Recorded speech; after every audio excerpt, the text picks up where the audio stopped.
Hello. Welcome to the Brave Writer webinar today, where we're going to talk about making grammar, punctuation, and spelling stick using literature. I'm Julie Bogart from Brave Writer, and I'm so happy that you're here. I have 5 adult kids. I homeschooled them for 17 years, and I worked as a professional writer before I started my company in January of 2000. During those years of the 80s and 90s, I worked as a ghostwriter, a freelance writer, an editor. I worked with magazines and publications. And lo and behold, I found out that not everyone who was homeschooling their kids knew how to teach writing. So many of them were using these programs designed by schools, designed to make it possible for them to, I don't know, work through workbooks as though that's what writing was. And that's absolutely not what Brave Writer is about. It really takes the principles of what it means to be a writer and teaches those to families. So before we even take another step, I need the kids to answer a question. What is something that you learned how to do without your parent teaching it to you? What is something you learned independently, all by yourself, without anyone helping you? I'm curious. Someone said skiing, coding, baseball, the alphabet, hula hooping, playing a song on the piano, lighting a match, crocheting, roller skating, building Legos, horse genetics, how to tie my shoes, video games, reading, swimming on my back. Lots of coding in there. Hendrix on the drums, baking, drawing faces, hockey, clarinet, football. Okay. Wow. These are coming in so fast, I can't even keep up. Monster trucks. My grandsons love monster trucks. Doggy paddling, coding, how to use flint and steel. Okay. This is incredible. This is incredible. All right. Second question. How did you learn without a parent?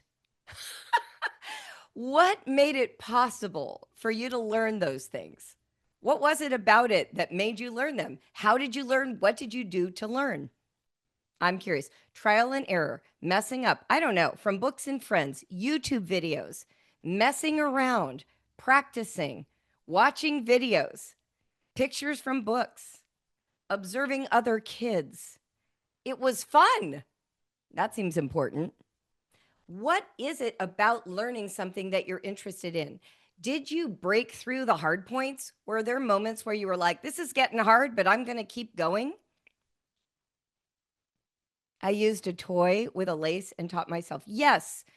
So when things get hard in the things you enjoy, do you quit or do you keep going? Tell me if that's the case. How many of you, oh, keep going? I'm seeing a slew of keep goings coming in. Keep going. I took a break, researched, and then learned more. Sometimes I take a break.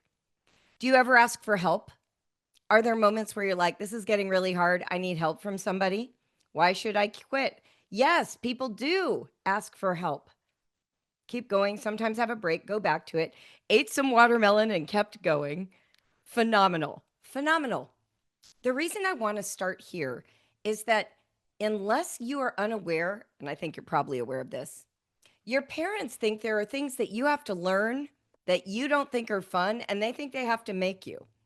And they're worried that they're going to make you learn something that you don't want to learn, and you're not going to like it, and you're going to quit or not keep going or whine about it.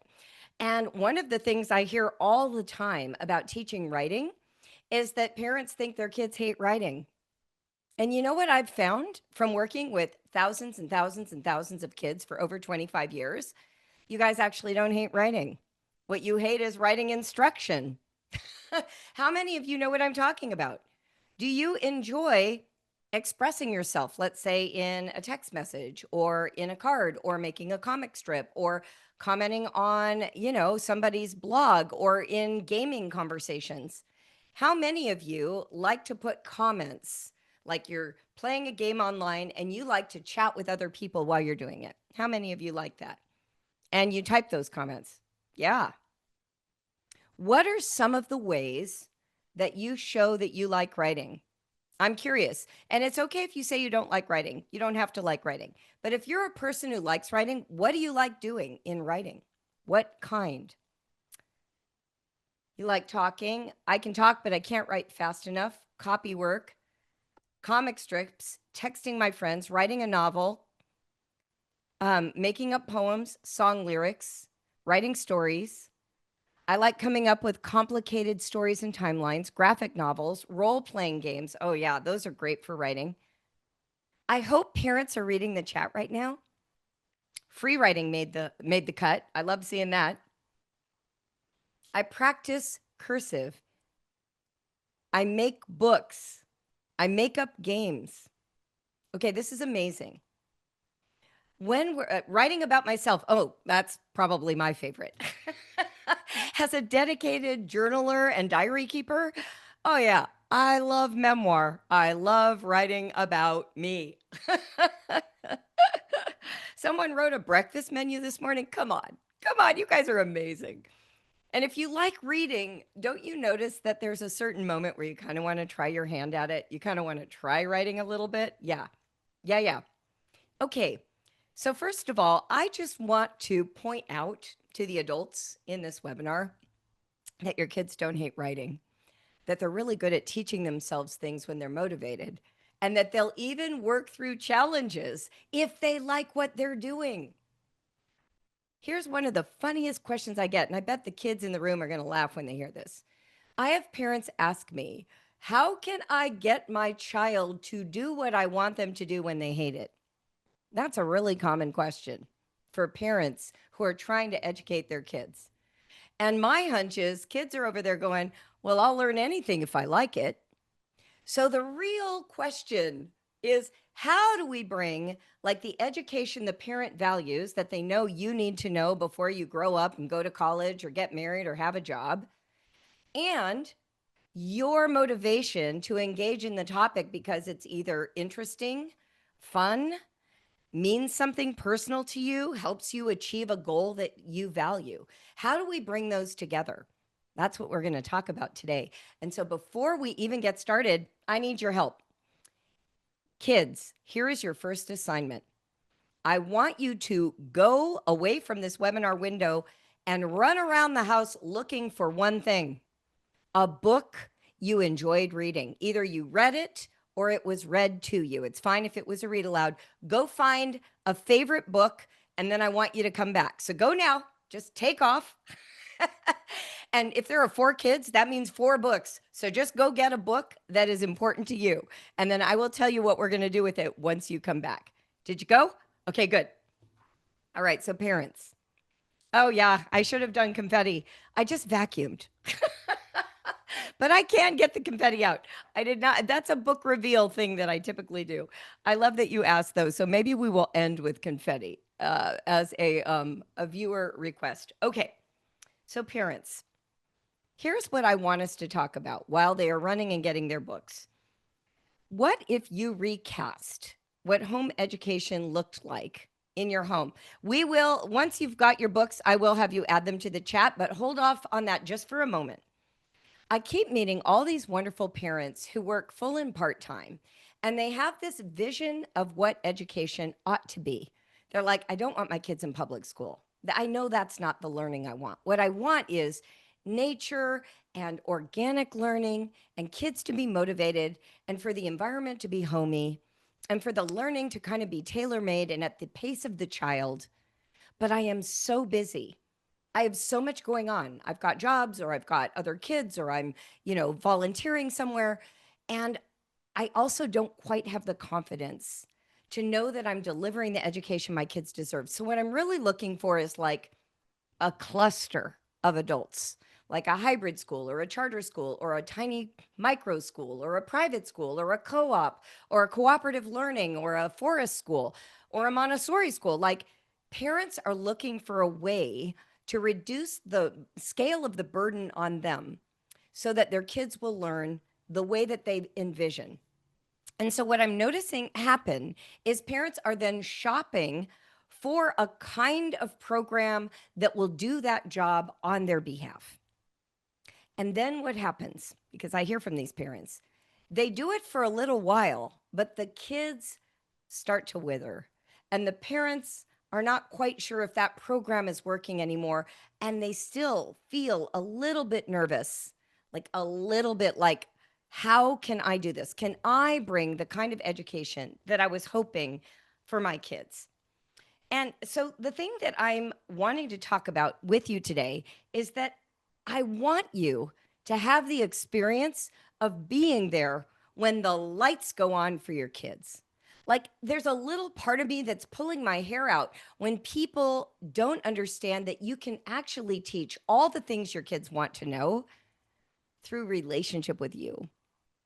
I'm not saying there's no materials, but you will be shocked that you can be the person who makes this connection happen for your kids, because relationship with you, relationship with the topic, and relationship with self are the three components that create the learning you crave for your kids. And so one of the things that I want us to do today is experience what it looks like when you power the relationship and help your kids to learn. Because everything that you think your child needs is not found in a program. All the programs depend on a vital connection with a person. So whether it's you or you outsource it, there needs to be this kind of aliveness that we all crave in education. We can make learning happen through that connection. So I want to ask a few questions of the parents now. And kids, you can eavesdrop. I know you've come back, and I love, love, love seeing all of the books that you are putting here in your chat. They're wonderful, and we're going to talk about them in a minute. So parents,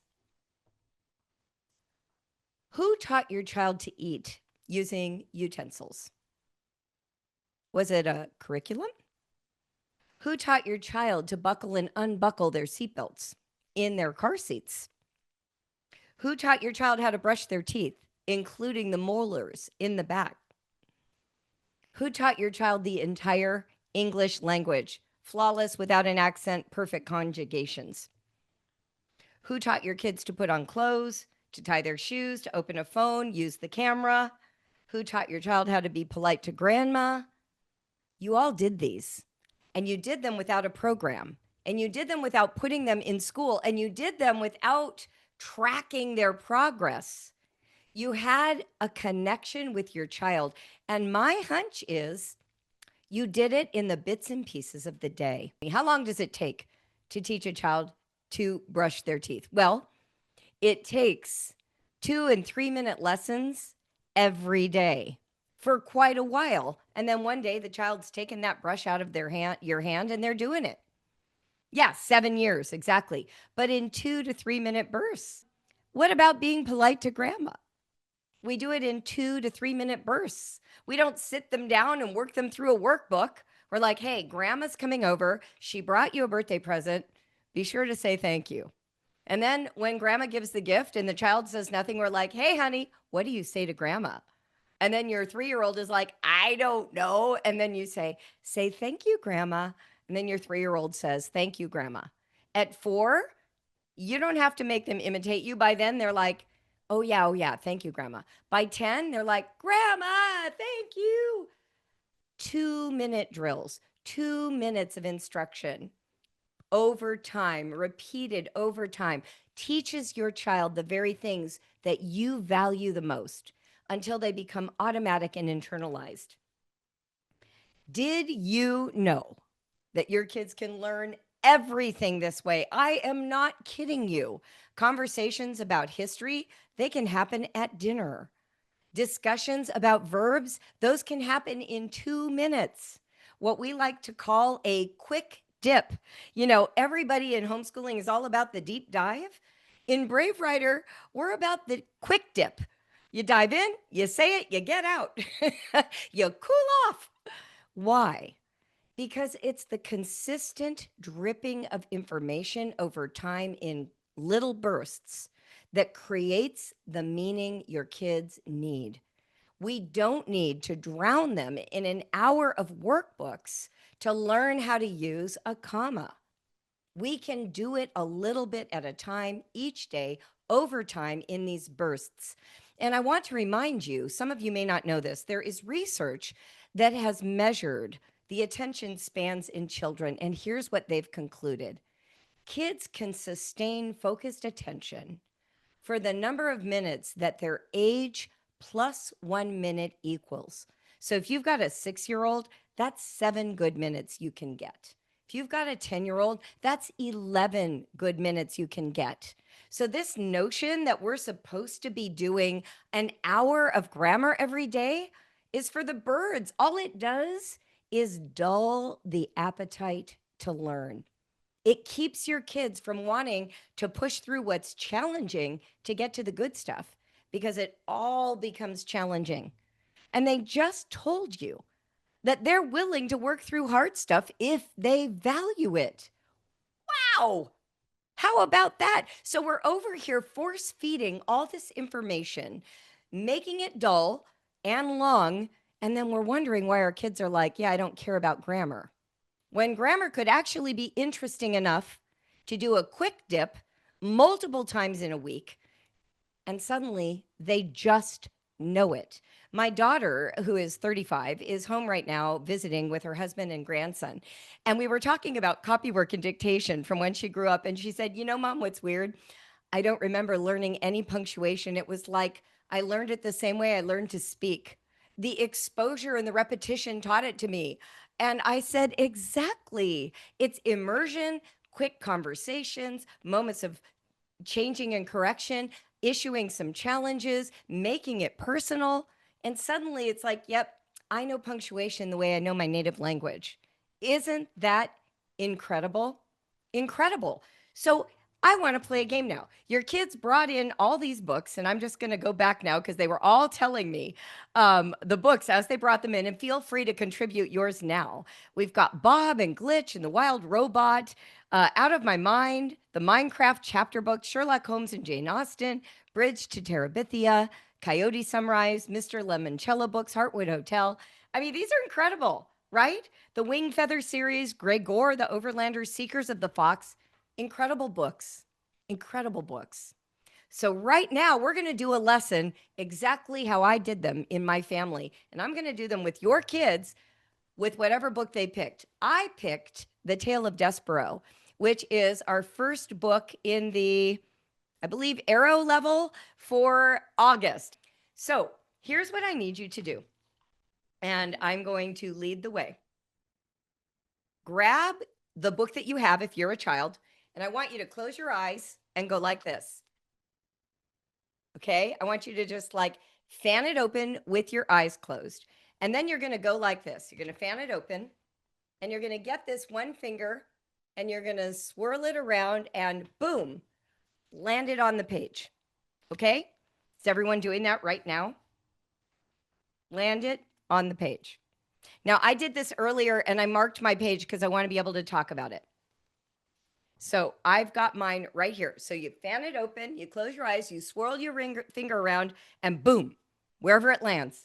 Who's got it? Does everyone have theirs? Okay, good. All right, perfect. Here's what I want you to do. I'm going to be quiet for just a moment, and you're going to take turns and read the sentence or 2 or 3 sentences right where your finger landed. I want you to just read them out loud in your family room right now. And I'll just sit here and wait just for a moment. Read, read, read, read. I'll go get that confetti. Read, read. Is everyone reading? Woo! I just vacuumed. Okay. All right. Clearly, we have to do confetti every time. All right. Did you read? Fantastic.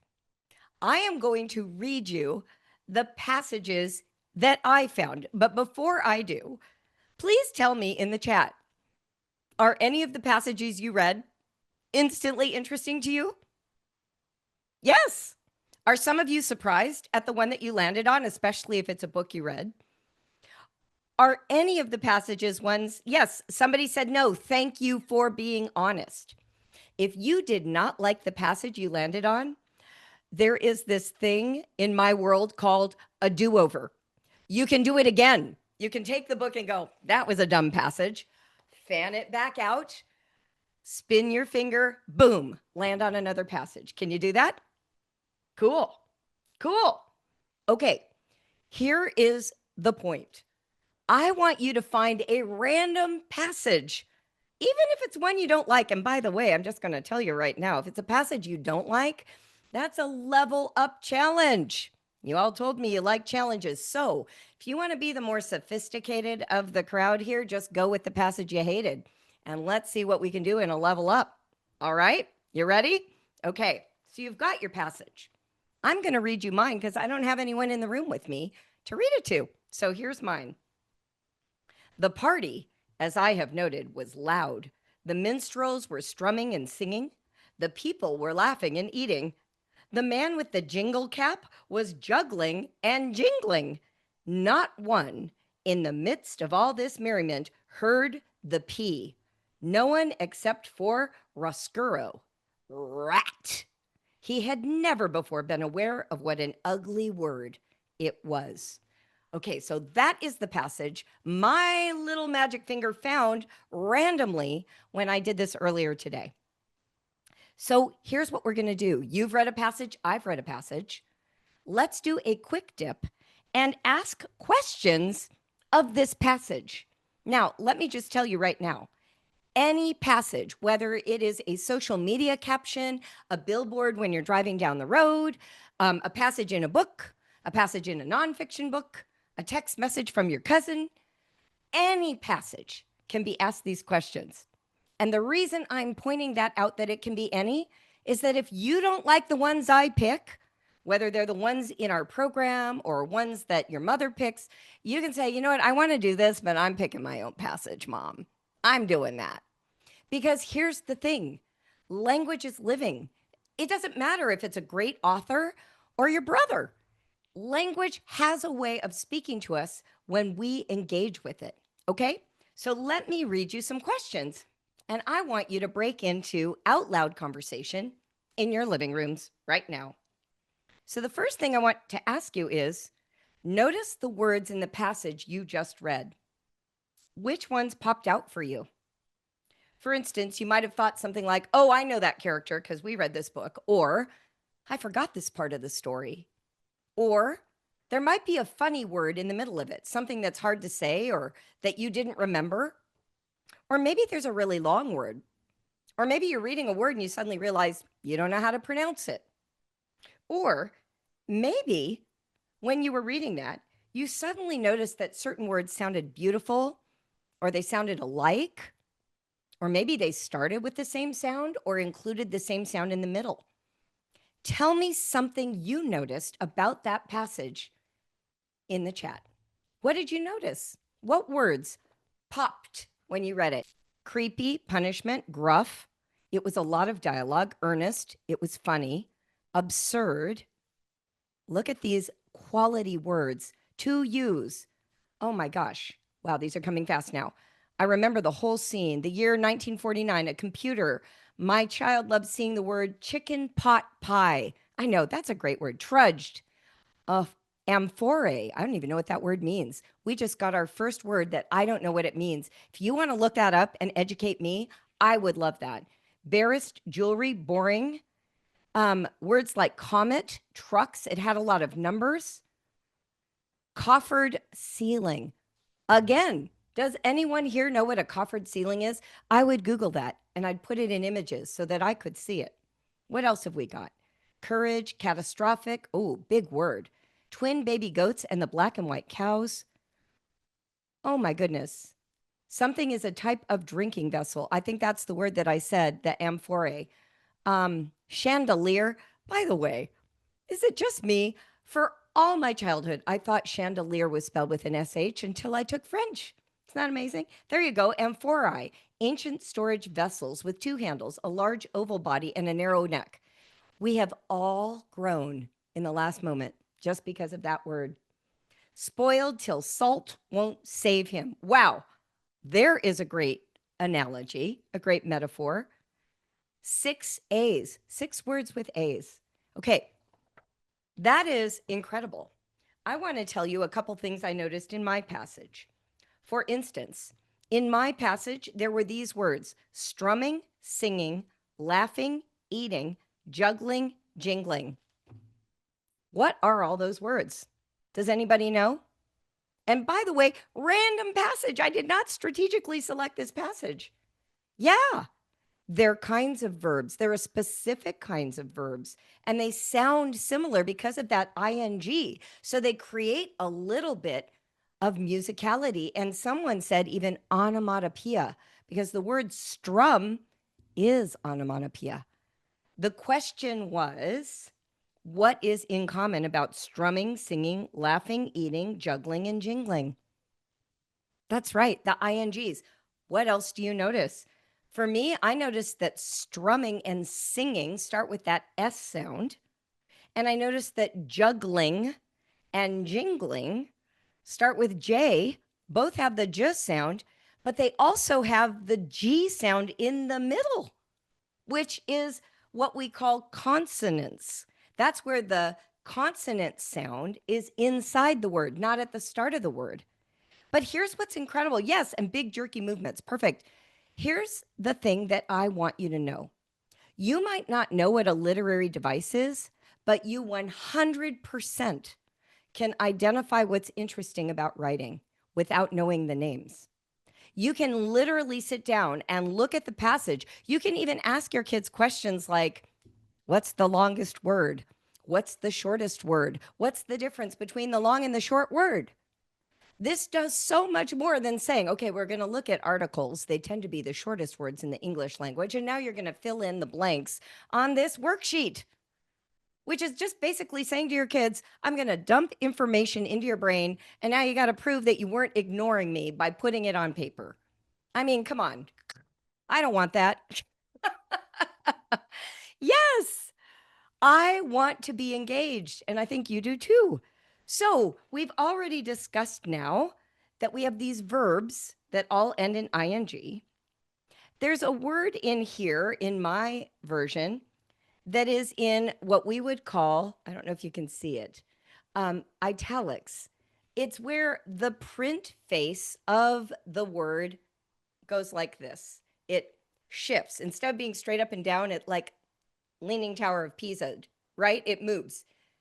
Why? That'd be something to ask about. Why? Why is it like that?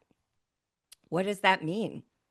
In this case, it was just emphasizing that the word rat is used in a negative way. It's used to be an insult instead of a compliment. Sometimes we use that kind of writing, what I know to be called italics, but what your kids might just think of as a slant. We use that kind of writing to call attention to a word and make us ask the question, why does the author want to call attention to this word? And then we get to talk about it. Here's another question that you can ask. Which words describe something? Do any of the words appeal to your senses? Sight, sound, taste, touch, scent. How do they do that?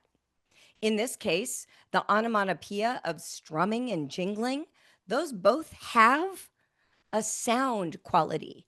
And in my mind, I can actually close my eyes and kind of hear what those words are intending to convey. One of the things that we can do when we're reading descriptive words is to try and embody them. If it's a fragrance, see if you can smell it. If it's something you can see, look up the image. If it's something you can hear, try to reproduce the sound. This is a way to help all that language come to life and become meaningful. Just like when I saw the word amphore and I didn't know what it meant, I paused. I'm like, I want more information about that word, because the second I have more information, more of my body pings with aliveness. I'm suddenly more connected to what I'm reading. And then what about, in addition to the letters on the page, what marks do you see? In Brave Writer, when we talk about punctuation, we talk about lines, dots, and curves. All of punctuation can fit into those three categories. So a lot of times when I was talking with my kids, and as I'm talking to you right now, can you count up how many curves there are in your passage? And by the way, some of the curves are at the bottom, some of the curves are inside a word, and sometimes there are double curves, and sometimes A curve is a part of something called a question mark. There are so many curves in punctuation. How many do you see? Look at, you're putting your numbers in. That's fabulous. Fabulous. Do you double count a quotation mark? Do each line of a quotation mark count in dialogue? Do you count it one or two? How do you count it? Can you? Can you decide? I mean, this is just up for grabs. There's no right answer. Some of you might say, well, because it's dialogue quotes, I'm going to count it one time. Someone else might say, but I want to count it twice because when it's an apostrophe in a word, I only count it once. How about that? Little math conversation about how we quantify what we observe in a book. And then we get to ask the question, what do these marks actually do? How many dots are there? You might miss the dot on a semicolon, but it's there. How many lines are there? Someone said they saw a hyphen. How much shorter is a hyphen than an em dash? These are things to observe. And when you're reading, here's something you can do. You can try reading the same passage aloud, ignoring the punctuation, and then come back and actually add punctuation and try reading it, and then go back to its ordinary state. So let me do that with you right now. Here's an example. In my book, there are commas and periods. So I'm going to read this the way it sounds to me when I just read it correctly, and then I'm going to change it and see what you hear. The party, as I have noted, was loud. The minstrels were strumming and singing. The people were laughing and eating. The man with the jingle cap was juggling and jingling. No one, in the midst of all this merriment, heard the P. Okay? So that's me obeying the punctuation. But what happens if I just strip it out? There are no periods to stop me. There are no commas to slow me down. What if I read it without it? Here's what it might sound like. The party, as I have noted, was loud. The minstrels were strumming and singing. The people were laughing and eating. The man with the jingle cap was juggling and jingling. No one in the midst of all this merriment heard the P. Like one long run-on sentence. But what if I put a comma after every word and I train myself to obey all those commas? What if it sounded like this? The party, as I have noted, was loud. The minstrels were strumming and singing. The people were laughing and eating, right? Suddenly you're like, oh my gosh, get on with it. What the energy is this? What we want to do instead is give ourselves the opportunity to obey the punctuation after we have violated the rule. And the reason for this is we're all native speakers. So we naturally inflect when we're reading the way a native speaker would speak. Punctuation is meant to match up with that. It's to help you use the same tone of voice, the same cadence, the same pacing as the writer. And every now and then, have you ever read a sentence where suddenly you're partway in and you're like, oh, wait, I have to reread it because I was reading it incorrectly? Usually that means the punctuation was a little surprising. It wasn't what you were expecting, right? So when we are writing our own words, we have to train ourselves to know when to use those punctuation marks so that the reader is following along and their natural intonation supports their reading. So we learn how to use those marks so that what we write makes sense, not because a teacher is going to give us a B or a C or an A. We do it because we care about our readers getting the full impact of the communication. So right now, yes, exactly. Here's somebody saying the people were laughing and eating, the man with the jingle cap. Exactly. That's what happens when we lose the meaning of the punctuation. That's beautiful. So, have you tried that? Sit right now in your room and simply read one of the sentences first, taking out all the punctuation. I want you to read it out loud to your parent. And then I want you to put a comma after every word and try it those two ways and see what that feels like. What does it feel like to read that way? And I love this. Don't eat the man. That's right. Don't eat the man. Now, when we're reading a book, we can always notice all kinds of stuff. Why is there an indentation in the paragraph? Why is it a new chapter? One of the things I used to ask my kids all the time, and you guys, you can ask your parents these questions. They don't only, it doesn't have to be a one-way street. We got to ask questions like, why did the chapter end here? What do we think is going to happen in the first paragraph of the next chapter before we get there? Like that conversation is far more important than please narrate what just took place in this chapter. Because what we're doing is we're involving our own critical thinking. We're saying, okay, I know the story up to this point, and now I'm going to try and make an educated guess about where this story is going next. And what's really fascinating is how many times you're not right. We used to always create like these projections very early in watching movies or books. We would say, what do we think has to happen for this story to be over? And how do we hope it will end? And what ending would make us really mad if it went that way? And then we would watch the movie or read the book and find out. Always very interesting. All right, so I'm hearing that some of you are saying that the commas were too slow and that it doesn't make sense when you eliminate punctuation, right? I think this obey violate technique can also help readers read with confidence because they can now understand here what is happening with the language 1001%.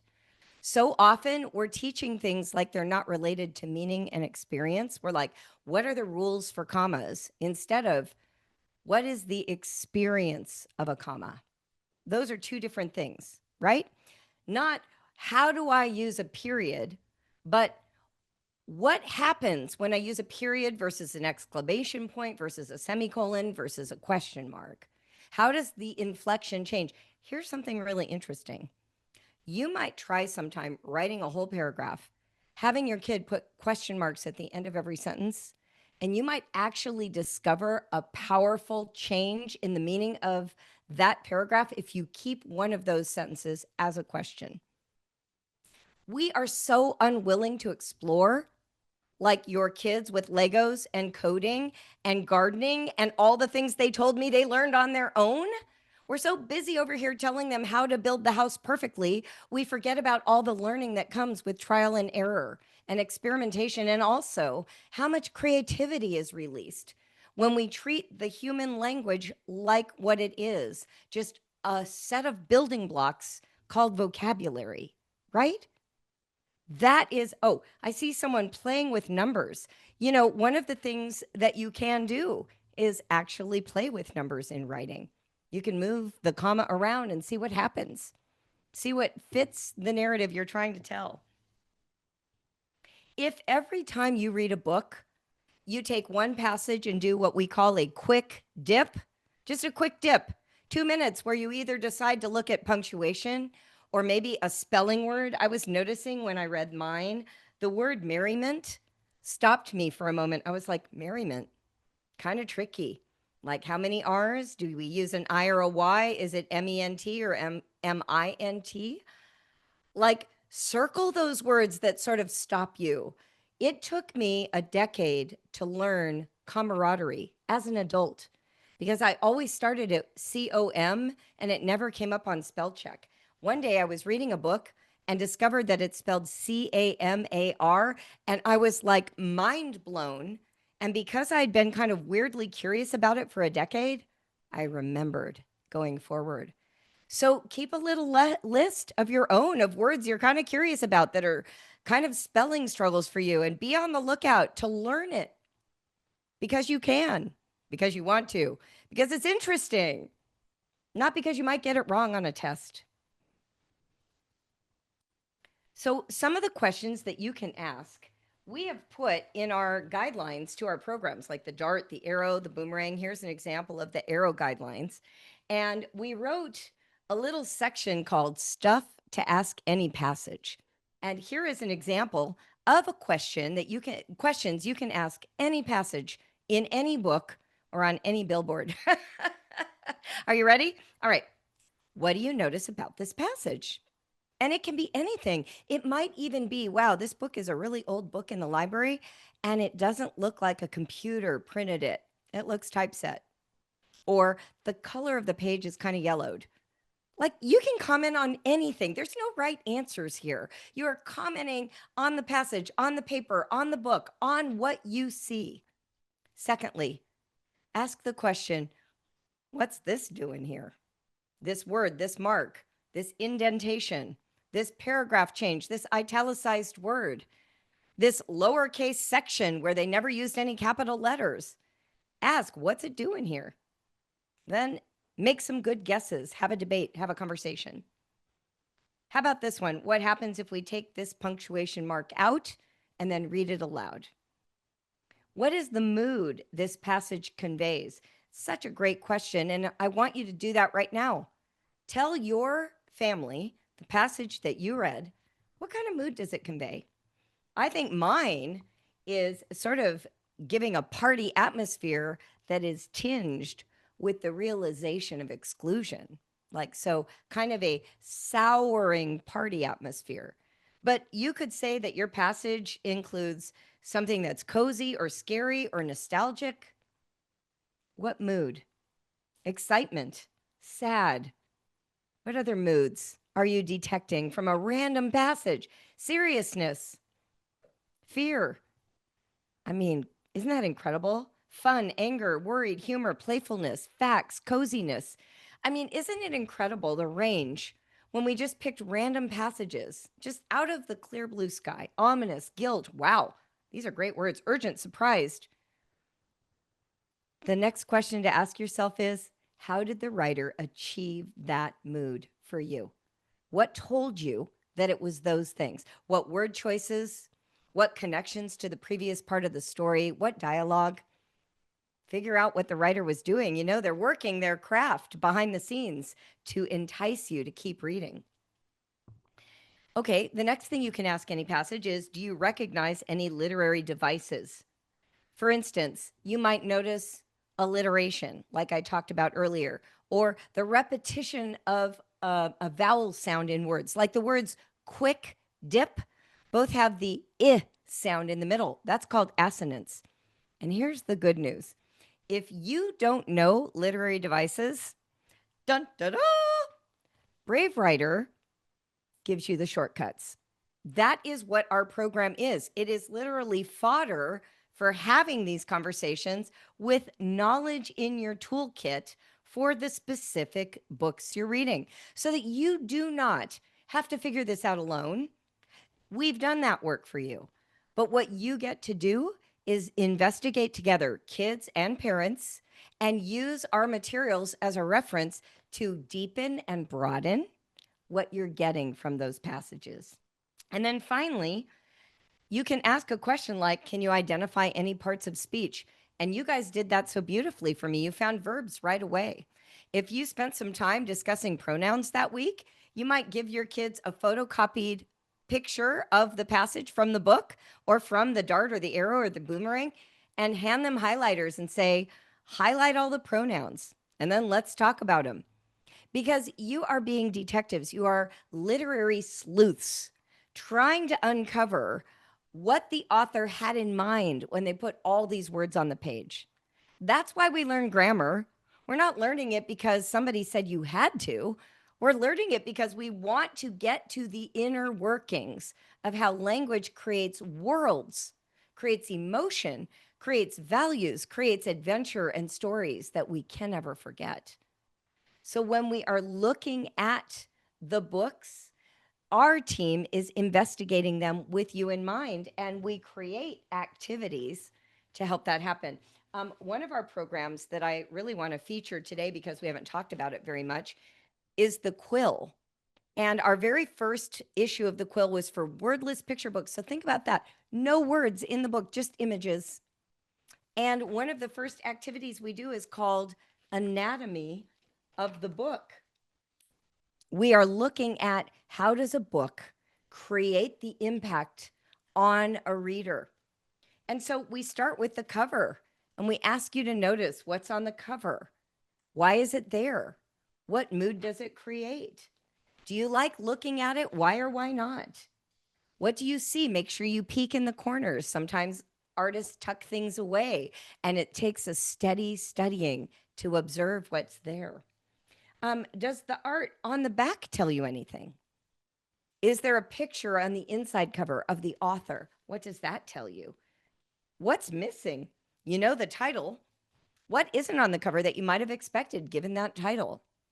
And then we talk about the spine and the inside parts of the book, and we start to actually investigate with this series of questions. Now, I had someone say to me recently, I'm a full-time mom. I mean a full-time employed mom. So I don't have time to do all this. But don't you have time to teach how to brush teeth? If you have these programs in your hip pocket, you read them over your coffee in the morning, suddenly these questions live in you. You don't have to hold the program in front of you. You are starting to see literature the way that we see it.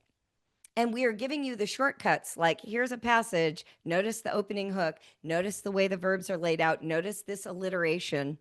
And now, when you go to have these conversations together, you have that extra verbiage, like that turbo boost to help you really dig deep in a quick dip.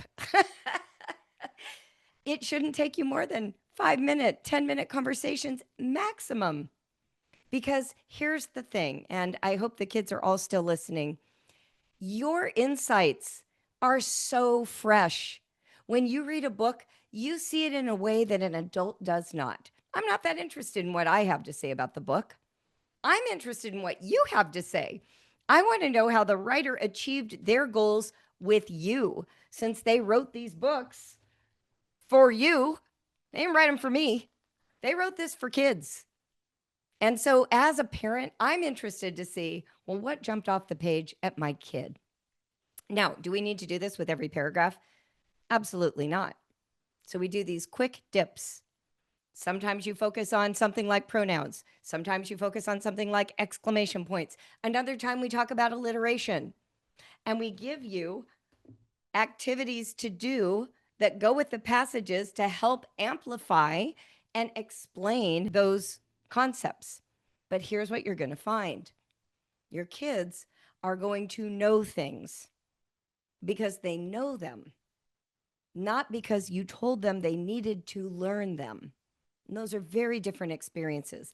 I got an email from a mom last week, and she said something really powerful. She sent her daughter off to college, who then had to write essays in her English class. And she started describing, like, the literature she grew up with, the poetry tea times, their discussions about grammar and punctuation and spelling, copywork and dictation. But she did not even know her mother used Brave Writer. Her mom never showed her Brave Writer products. She just bought them, learned and used and expressed with her daughter. And the professor wrote at the end of the essay, sounds like you had an idyllic childhood. And I thought, that's what we're about. Kids who are still here, one of the things you could do today, even, is take the book that we were just looking at, find a completely different passage, and you come back tomorrow and you show your parents how many things you know about that passage before they've said anything to you about it. Just show them what you already know. And then show them what you'd like to know, what you don't yet know about it. Part of our goal in learning is not to just endlessly run over the same track when it's already living inside the child. We're trying to enrich and enhance and expand how they use those tools, not just endlessly lead them through a workbook sheet with definitions. That is not the goal.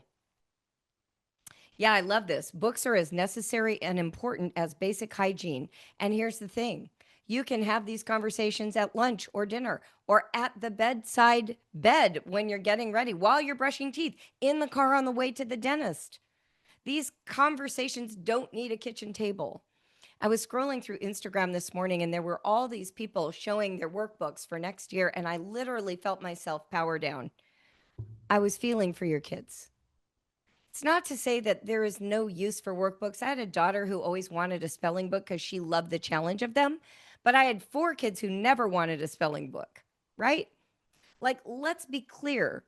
The books themselves do not do the teaching. It is the curiosity and the aliveness of conversation, the quick, repeated dips over time where we accumulate knowing, not just learning for a test at the end of the year.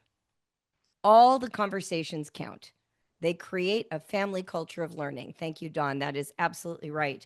So, what I'm hoping you will do is that you will purchase our program this year and join us. Dawn and I are literally training you how to use these tools. We will do more activities with your kids, just like we did today, only even with more focus on them, and then training for you. And so for 20 bucks, starting now through December, 20 bucks total, by the way, not monthly, you get us webinars, office hours, weekly emails, curating lessons for you, guidance for how to use the quill, the dart, the arrow, the boomerang, the slingshot. These are our 5 language arts programs that include the novel that you read with your kids and all of the things we talked about today: grammar, spelling, punctuation, literary devices, writing craft. You are going to learn everything. When parents say to me, do I need to buy something else? Just a handwriting book. We don't teach handwriting because every family has a different font style that they're teaching their kids, but we teach everything else, and your kids will be using their handwriting in copywork and dictation. So come with us. You don't have to go buy all that other stuff.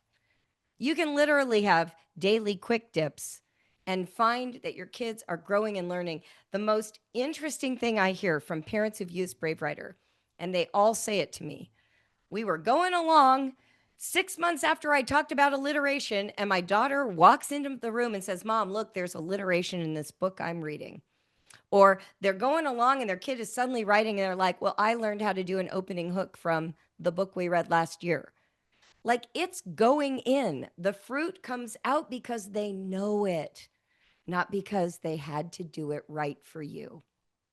Is it wrong to correct kids' punctuation, spelling, and grammar? I love that question. And amazingly, my book, Help My Kid Hates Writing, answers it thoroughly.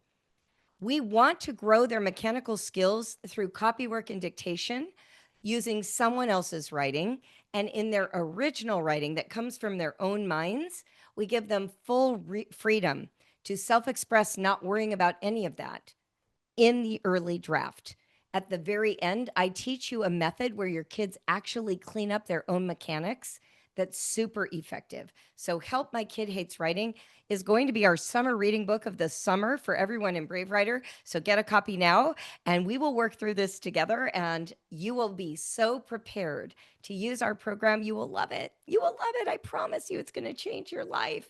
This book is like my magnum opus. It's everything I've learned from the last 35 years of working with homeschooling families in the field of writing. We've served over 250,000 families, y'all. We know what we're doing. It's really good. Awesome. Okay. So I noticed there are 2 questions. We're coming up on 4 o'clock. I don't want to go long, so I'm going to answer these questions. You are free to watch the replay, stick around, leave. So let me just say to the kids in particular, thank you. Thank you for coming today. Thank you for showing your parents that you are eager to learn and they are excited to be partners on that journey with you. And I know this year can be so interesting. And I'm looking forward to seeing you in our online classes and hearing about all the writing you do, because let's face it, you guys are smart and you have so much to express. And I can't wait to know some of it.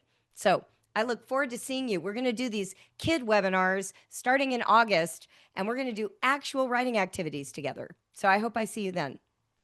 Tell your parents to sign up for the training program so that you can. All right. The first question is, I appreciate that. I don't think it makes sense to assume everyone on the call is a native English speaker. Actually, thank you for calling that out. I fully receive that. Normally, what I say is we are all fluent in our heart language. And I didn't say that today. I think because I was really focused on English, but you're right. To those of you who are second language speakers, we welcome you and we love to support you. And this is an amazing adventure for you to work on with your kids if English is not your first language. So thank you. I totally received that call out and I apologize. And I'm so glad you were here. Could you talk a little bit more about Jot It Down? Yes, Jot It Down is our program that teaches original thought-driven writing, like the kind of stuff that comes out of your own brain, before you know how to handwrite or read. So, in other words, these are activities that your kids do orally, and you work as the secretary, the transcriptionist, but it starts to teach them that the thoughts they have in their minds are the words we want on the page. And so that's why it's a really powerful program. Your kids experience themselves as writers before they even know how to physically transcribe their own thoughts. Finally, do you need to do any other language arts curriculum if we do the DART? No, no, you do not.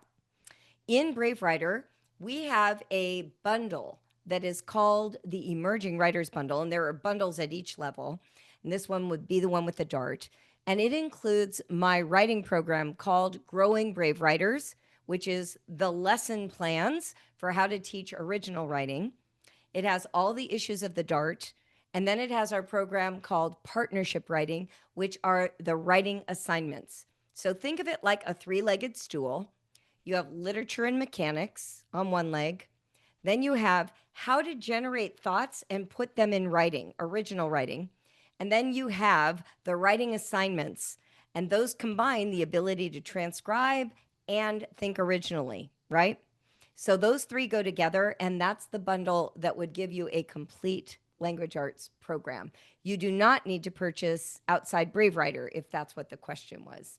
If I purchased the Writer's Jungle years back, can I still benefit from it all now? Yes, 100%.